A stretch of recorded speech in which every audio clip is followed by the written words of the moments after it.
Hola, bienvenidos a esta nueva clase de MATLAB. El tema hoy van a ser los scripts, que son archivos en donde podemos guardar comandos para poder usarlos desde ahí, y funciones que nos van a poder permitir definir métodos para resolver problemas un poquito más interesantes. Un script va a ser un conjunto de comandos que vamos a guardar en un archivo. Esos archivos se llaman mfiles y eso viene de que el nombre del archivo se reconoce porque termina en .m. Como un primer ejemplo, vamos a hacer un script, un archivo de comandos, que grafiquen la función seno de x dividido por x. Para esto, vamos a construir un archivo que lo vamos a llamar sin x divx.m, que va a tener solamente tres líneas de comando. La primera define el rango de valores para el argumento en este gráfico, el x, y lo vamos a graficar entre 0 y 10pi. Y recordemos que la función linspace lo que hace es que me crea un vector de valores de x suficientemente denso como para que el gráfico quede bien suave, como esperamos que quede. Luego construimos otro vector y que tiene los valores que queremos graficar.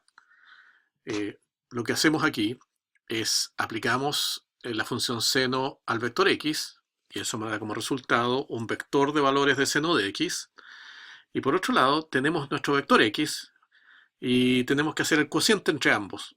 Y eso se hace simplemente con el operador punto slash.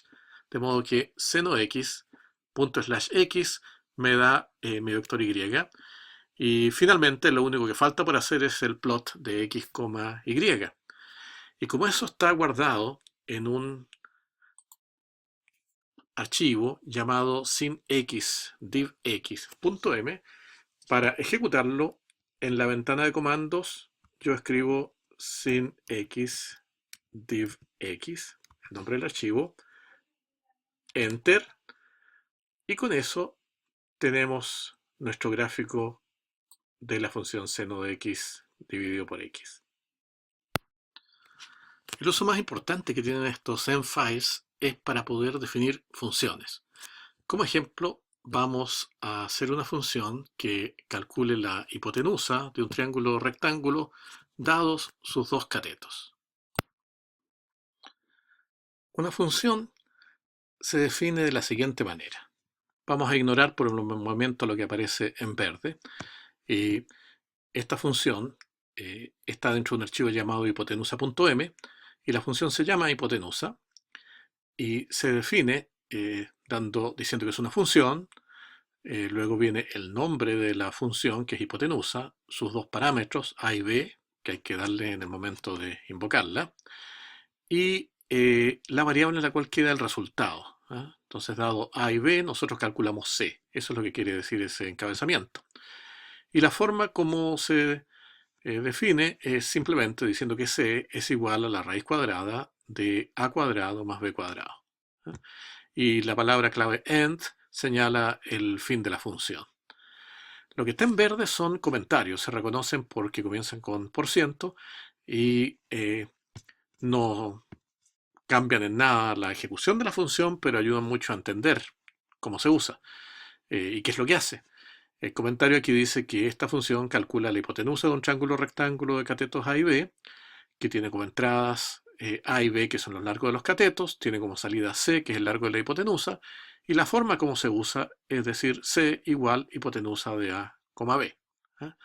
Entonces, por ejemplo, es bien sabido que un triángulo rectángulo que tiene lados, que tiene catetos de tamaño 3 y 4, su hipotenusa es 5, ¿no es cierto? Bueno, veamos.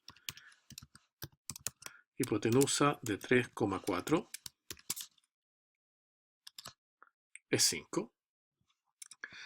Y si nosotros le calculamos la hipotenusa a un triángulo rectángulo de lados 1 y 1, su hipotenusa deberá ser la raíz de 2, ¿cierto? Bueno, calculemos. Hipotenusa de 1,1 es 1.4142, una aproximación de la raíz de 2. Para el siguiente ejemplo vamos a evaluar un polinomio. Vamos a suponer que nos dan los coeficientes de este polinomio a sub 0, a sub 1, a sub 2, etc. Y hay que calcular el polinomio a sub 0 más a sub 1x más a sub 2x cuadrado, etcétera, etcétera.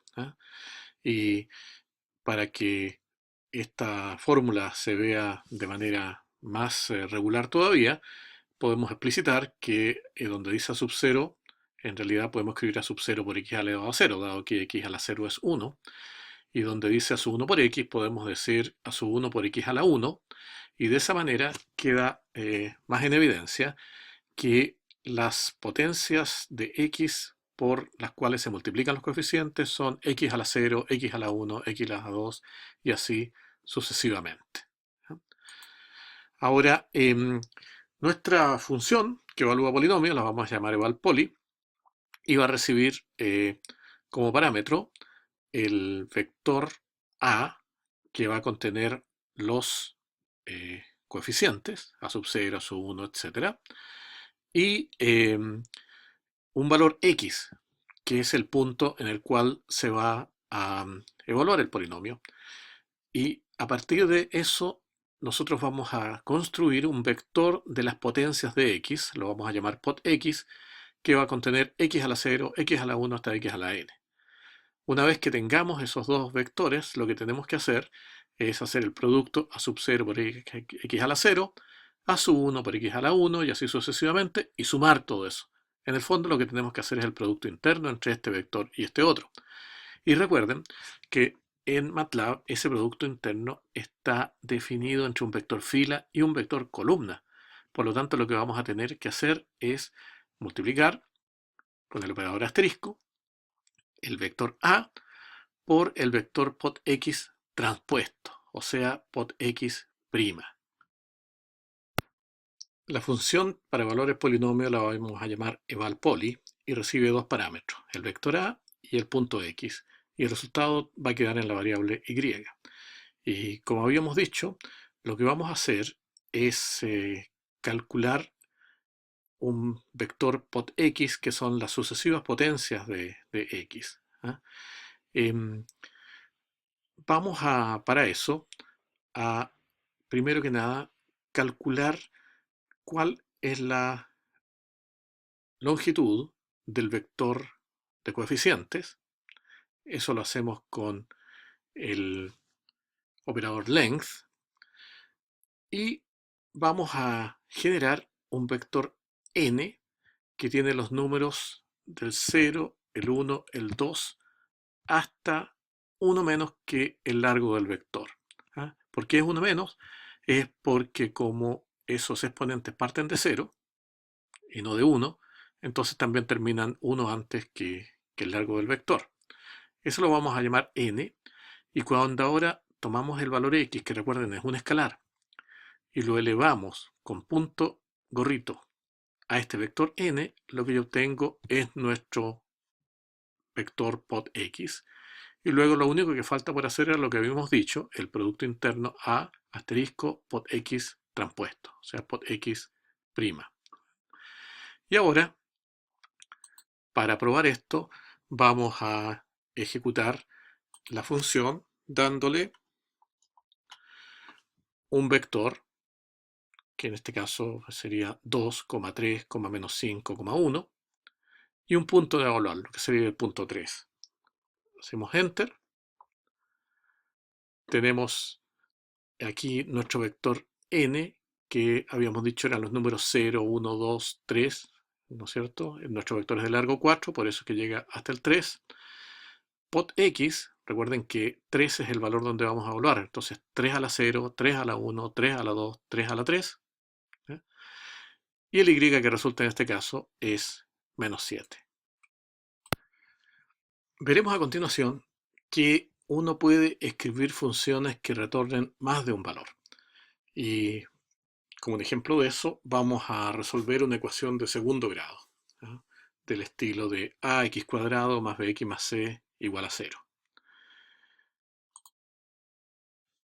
La solución de esta ecuación se puede escribir, si ustedes lo recuerdan, como menos b más menos raíz del discriminante dividido por 2a, donde el discriminante d, en este caso, es b cuadrado menos 4ac. Ahora, ¿qué es lo que ocurre?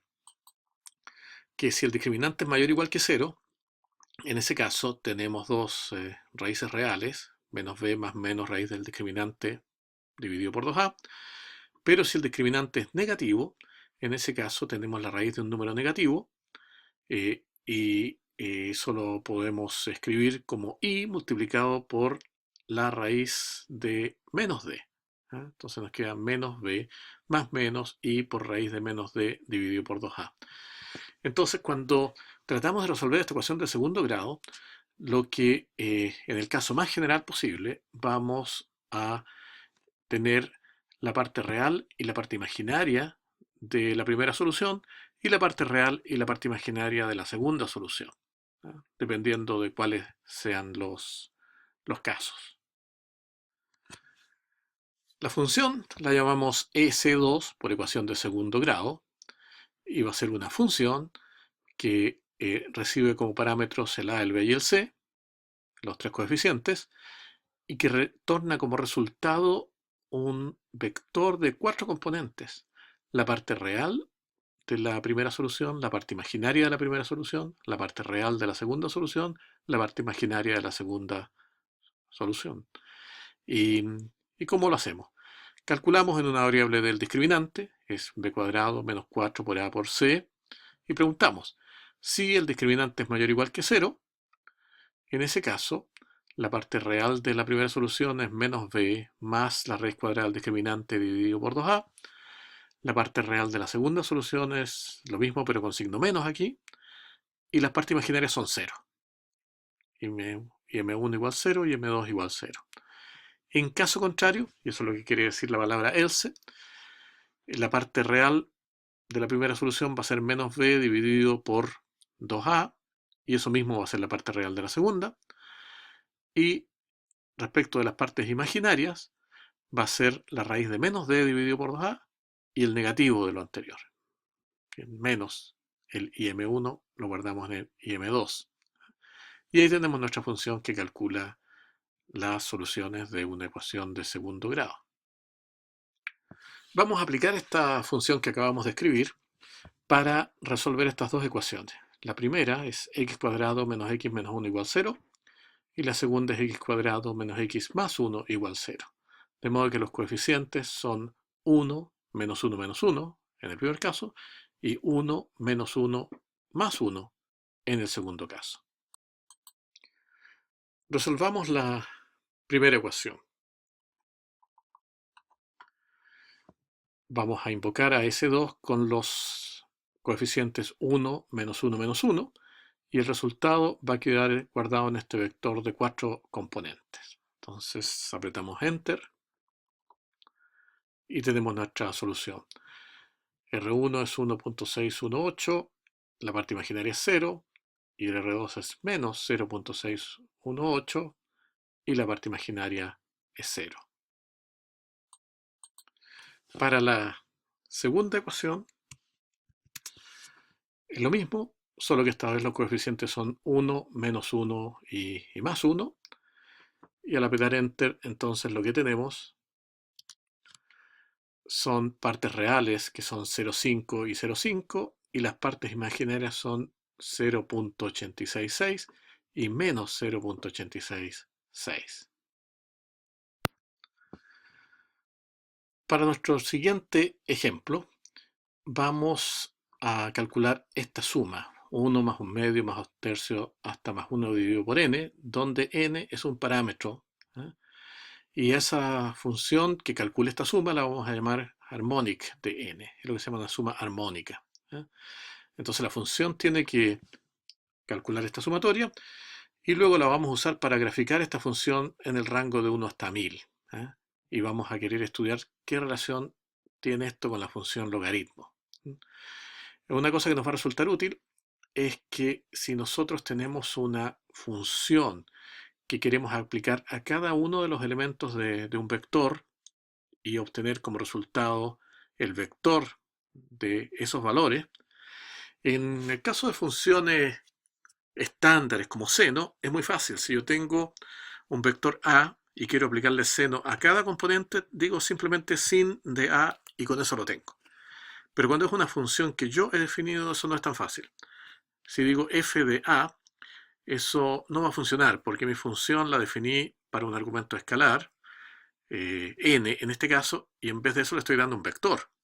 Entonces el sistema va a decir que eso está mal. Si yo quiero que la función se aplique al vector A elemento por elemento, hay un operador en MATLAB que se llama ArrayFun, al cual uno le da el nombre de la función, el vector, y aplica la función elemento por elemento. Y el nombre de la función tiene que ir precedido del operador arroba. Esa es la manera de poder pasar una función como parámetro. Por el momento esto es simplemente una receta. Hay que ponerle arrobas para que esto funcione. Más adelante podemos discutir qué significa esto exactamente. Nuestra función harmonic recibe el parámetro n y entrega el valor h. Y lo que queremos, como habíamos dicho, es que calcule 1 más un medio más un tercio hasta más 1 partido por n. Como ven ustedes, los denominadores son los números 1, 2, 3 hasta n. Y los numeradores son siempre el número 1. Entonces lo que yo voy a hacer es construir un vector con los denominadores. Y lo voy a llamar nn. Aquí está. Nn es igual a los números del 1 al n. Es un vector. Y ahora lo que yo tengo que hacer es dividir 1 por cada elemento de ese vector. En principio uno tendría que construir un vector de unos, y eso se puede hacer. Hay un operador que se llama once, que lo hace, pero en realidad es innecesario. Si yo digo que tomo el 1 y lo divido con punto slash por el vector nn, como el 1 debiera ser un vector, pero no lo es, automáticamente este 1 se propaga y se transforma en un vector de puros unos. Entonces hace, como el nn contiene los números 1, 2, 3 hasta n, entonces va a calcular 1 dividido por 1, 1 dividido por 2, 1 dividido por 3, hasta 1 dividido por n. Y eso queda guardado en los sucesivos elementos de un vector.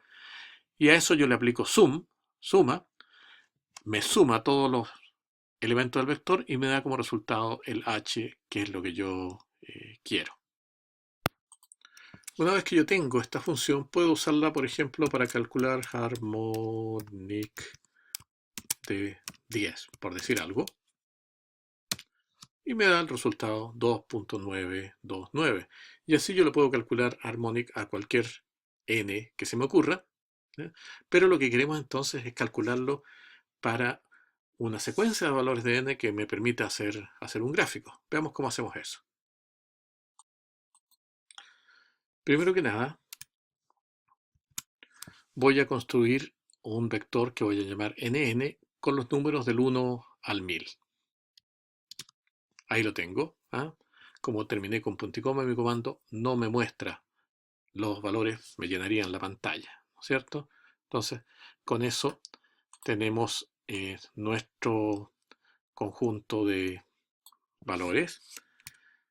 Y ahora lo que tenemos que hacer es a cada elemento de este vector aplicarle la función harmonic. Y para eso el array fun que definimos recién es lo que necesitamos. Entonces, saltándome un par de pasos, lo que hago es que aplico array fun de harmonic sobre nn, eso es el vector de valores de la función. Por otro lado tengo el nn, que son los n a los cuales yo le apliqué esto, y estoy listo para hacer un plot. Y el resultado lo vemos aquí. Ahora, el ejercicio decía estudiar qué relación tiene esto con la función logaritmo. En realidad, con la función logaritmo natural. Bueno, eso Se los voy a dejar de ejercicio para que lo hagan ustedes. Podrían comenzar graficando las dos funciones, por un lado la que acabamos de graficar y por otro lado la función logaritmo natural de nn, en el mismo gráfico y veamos qué es lo que resulta. Bueno, queda pendiente entonces que ustedes hagan este estudio, que comparen esta función harmonic con el logaritmo natural. ¿Ah? Comenzando la clase vamos a hacer eso y con eso concluimos este video y los esperamos en la clase. Nos vemos ahí.